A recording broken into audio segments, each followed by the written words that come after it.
Hello, and welcome to a spiritual successor to Some Ordinary Gamers / Mutahar's Haunted Gaming series. This series is called Haunted Gaming, and today we're going to be taking a look at a Mario Party DS creepypasta called Mario Party DS Death Sentence. So without any further ado, let's get right into it. My brother Warren and I were your typical everyday gamers. We both have our favorites and would often talk a lot about our favorite games. My favorite games would have to be the Tekken series, while my brother enjoys anything that has to do with Legos. It was also thanks to him that I started getting into Nintendo DS games, and whenever he had a multiplayer game that he wanted me to play with him on, he would always end up asking me to play it, and I always ended up caving in. Though I do own a Nintendo DSi XL, I normally prefer playing my Xbox 360. That was how life was for us. Until Christmas time. It all started with me looking for some games to give to my brother as a Christmas gift. I looked through the Xbox 360 games, PlayStation 2 games, and some PlayStation 1 games, in one of the local game shops that sell old and new games alike. After finding some nice games, I looked over and found the Nintendo DS games. I thought maybe I could find a game for him that he would like, though it was a bit hard since a lot of the games were Lego games that Warren already owned, or just games that did not interest him. However, I did find a Mario Party DS game. Warren enjoyed playing Mario games, and I thought that maybe this would be a nice present for him. I haven't really played a whole lot of Mario games, but those that I remembered playing, I was not very good at. I picked up the Mario Party DS game and then went to have the games purchased. It was a used copy, no doubt, but the cashier checked it to make sure it was working properly. After I paid for the games, I walked out of the store, trying to think of how to wrap up these games. Christmas had passed, and Warren had enjoyed the Mario Party DS game that I gave to him. He seemed to enjoy it a lot and had already beaten story mode in about a week. From then on, it seemed that he had a new favorite game to play. Since he spent more time playing Mario Party DS, I was able to get more time on the Xbox 360, playing my new games and watching DVDs on it. I do not have my own DVD player in my room, and the Xbox 360 is in my bedroom. While I was watching a movie, Warren asked me if I wanted to play some multiplayer with him on Mario Party DS. I was not surprised, but I told him that we could play tomorrow, since it was a Saturday and it might be best to play in the morning. Warren agreed, and he went off to keep playing. As the next morning had arrived, I was already awake and waiting for Warren to get his butt up and ready. However, I heard a sudden thud that was loud enough for the whole apartment to hear. My mother went to go see what was going on outside, and there was nothing. I checked on Warren since he had not come out of his room, and he was all curled up on his bed like he was scared or something. I went over to him and asked him what was wrong, and then I noticed that he was looking at his Nintendo DSi that was on the ground and open.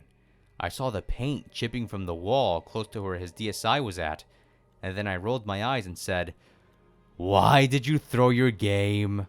As I reached to pick it up, Warren started screaming and shouted, "Put it down! Put it down!"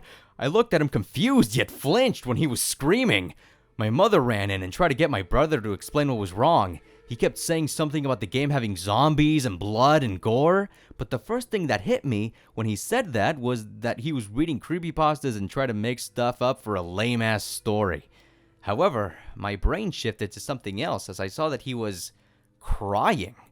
The only time that he would cry was only if he was trying to cover up his guilt over something that he knew he was caught doing.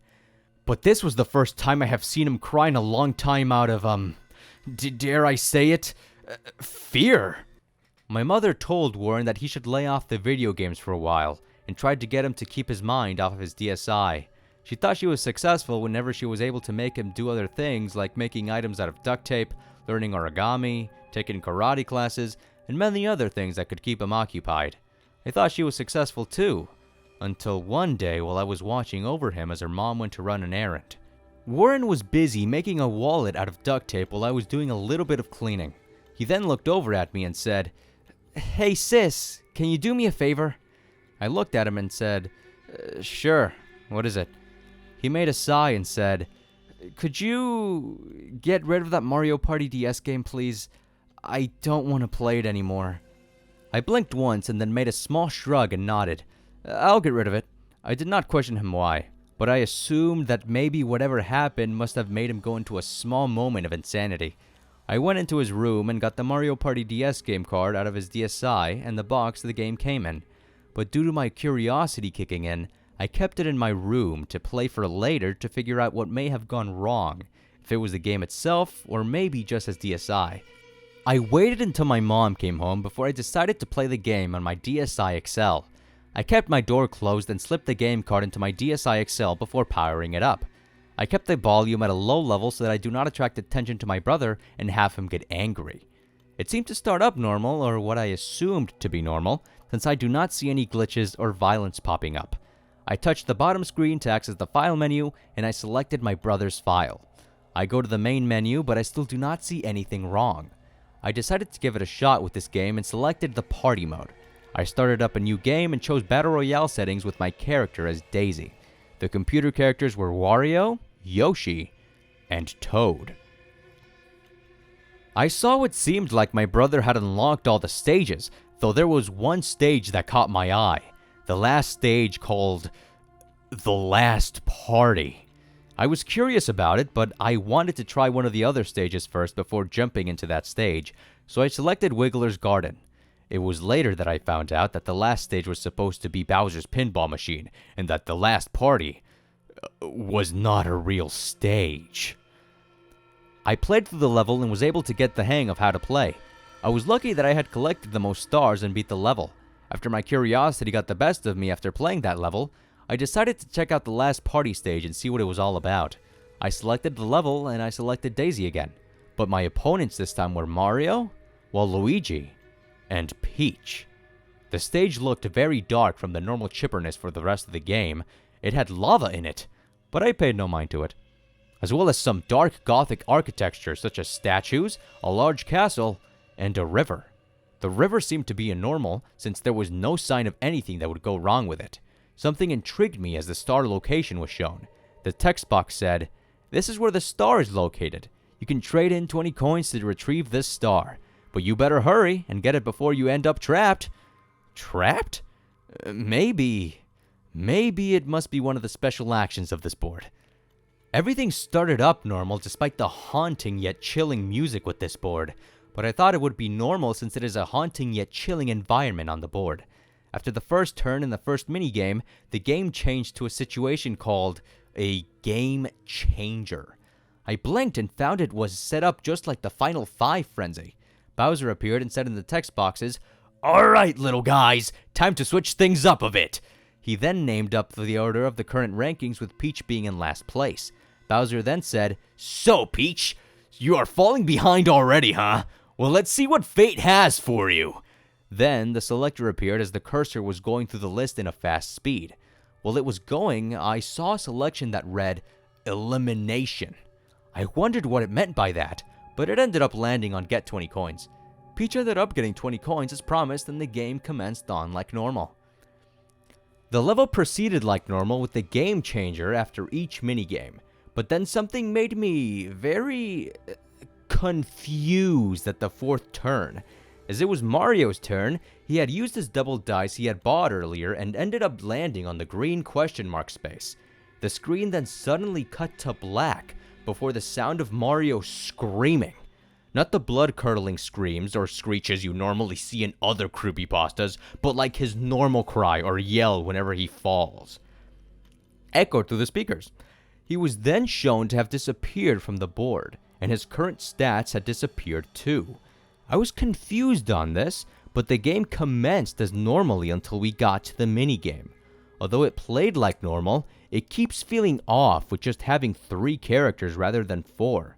After the minigame, the game changer segment started, but when Bowser appeared, he said in a text box, Well, someone already got eliminated, huh?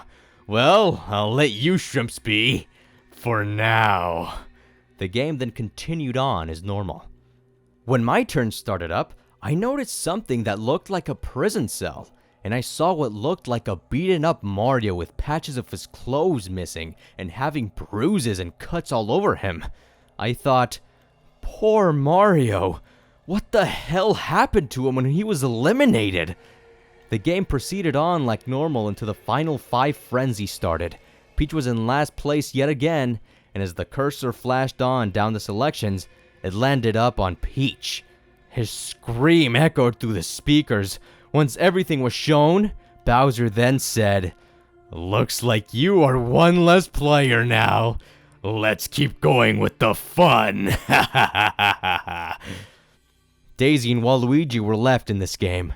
I saw another prison cell with Peach in it, looking all beaten up and bruised, though she was in worse shape than Mario was. The rest of the level played out as normal until I had won.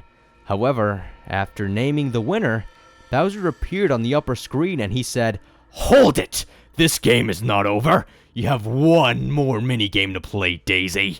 I blinked and saw that I was taken to a new minigame I had never seen before. From what it looked like, the 3 losing characters end up as zombies, and the only surviving character I needed to run away from them within the time limit. I also have a set amount of health, so if it drops, they win. I thought it was a no big deal and proceeded on for the minigame. As the minigame started, I saw Mario, Peach, and Waluigi. They all looked like zombies. Their skin was a dull gray color. Their eyes were pure white, and their clothes were torn with cuts all over their bodies. Peach's hair had turned into a very dull light blonde color, as Mario and Waluigi's mustaches were black and dirty. As for Daisy, she looked scared and was backing away from the 3. Once the game started, I moved Daisy, and she was running like she was running for her life. She was in a panicked state and trying to avoid the 3. I ended up making a wrong turn and got clawed by Peach, making me lose a heart of my health. I kept having Daisy run, and as she was running, it looked like Daisy had the back of her dress torn. After a while, I was starting to wonder how long the game was supposed to last. I was down to 2 hearts already, with Daisy's hair a bit messed up and another part of Daisy's dress torn off. I checked the timer in the upper screen, and I saw that it was stuck on 99. I said out loud, "You gotta be kidding me." Luckily, no one heard me, so I was able to continue the game in peace. I kept trying to avoid the zombie characters, but there was no use, and I ended up losing. However, after the minigame ended, it was not the end of everything. The upper screen showed a beaten up Daisy, trying to get away from the 3 zombie characters. Suddenly, everything turned to black and Daisy's screams echoed through the speakers. I sighed a bit as I waited to be taken back to the main menu. But then I jumped at what looked to be like a picture of Daisy, laying on the ground and her limbs torn up. Her eyes were rolled to the back of her head and her clothes in a more torn up state as well, as blood escaping from her body. It was horrifying. No wonder my brother did not want to play this game anymore. Hell, last time I checked, the game was rated E. Not to mention, my brother hated anything zombie related. Once the image disappeared, I was taken back to the main menu. I turned off my DSi XL and got onto my laptop, trying to see if I can find anything related to the final stage. However, I could not find anything on the internet talking about the last party in the final minigame, so I decided that I would get some screenshots of what I can gather. I started up the party mode again and got a picture of the stage selection screen with my camera, but sadly, the battery on my DSi XL had died, and the electricity in the apartment went out. I sighed and decided to have it taken care of in the morning. I plugged my DSi XL into the charger so that it can charge when the electricity returned. The next morning, I saw my DSi XL and camera gone. I got up and saw my brother getting the game out and deleting the image from my camera. I freaked out and grabbed both of my devices from him and shouted, "What the hell are you doing? I'm trying to figure out why this stuff is in your game." Warren looked at me as if I was insane and said, "Don't bother. It's only going to scare more people." He then had a hammer and destroyed the game card. I was pissed because I was trying to be a good sister and figure out why my brother was scared of a game, and I still cannot figure out what the truth behind the game was. Could it be a mystery that was hidden inside after completing some special conditions, or could it be a hack by some sick, twisted individual? Maybe Warren was right. Maybe it is best people do not see this, or they could get scarred for life. Just like him. Now that was obviously not very good. And that's a good thing, because most of the, or all of this series is going to be looking at creepypastas from the Some Ordinary Gamers Wiki. Now, if you don't know anything about this, back about 5 or 8 years ago, Mutahar, Some Ordinary Gamers, used to do the series called Haunted Gaming, where he would review old or just creepypastas. Back then they were new creepypastas that were trying at least to be creepy. Most of them did not make the cut. In this wiki, there are several hundred creepypastas that just did not make the cut. They were not good enough for a haunted gaming video, and because of that, they're forgotten nowadays. They don't even have a video. They're just in this wiki that nobody goes to. And because of that, I want to archive these. I want to read them and at least give them a quick little review before they're forgotten again. So yeah, that's pretty much it. As for the pasta itself, obviously it's very generic. The kid goes and gets a game, and then it's haunted. And the haunting itself isn't very unique, with the characters slowly becoming zombified. It's at least better than them becoming, splurting blood everywhere and saying Satan 666, but it's still very generic, and overall it wasn't very fun. I'm going to be putting these in a tier list, and for this one, I think it's going to be a solid D. It's not very entertaining. I'm not going to be putting these in terms of creepy factor. I'm going to be putting them in terms of how entertaining they are. And for this one, it wasn't very entertaining. The premise itself was very boring, and it didn't really do anything with the genre to make it exciting. And because of that, it's going to be a solid D. I'm sorry this first review was so bad. I'm still getting used to it, but as for everything, I guess I'm done. Bye.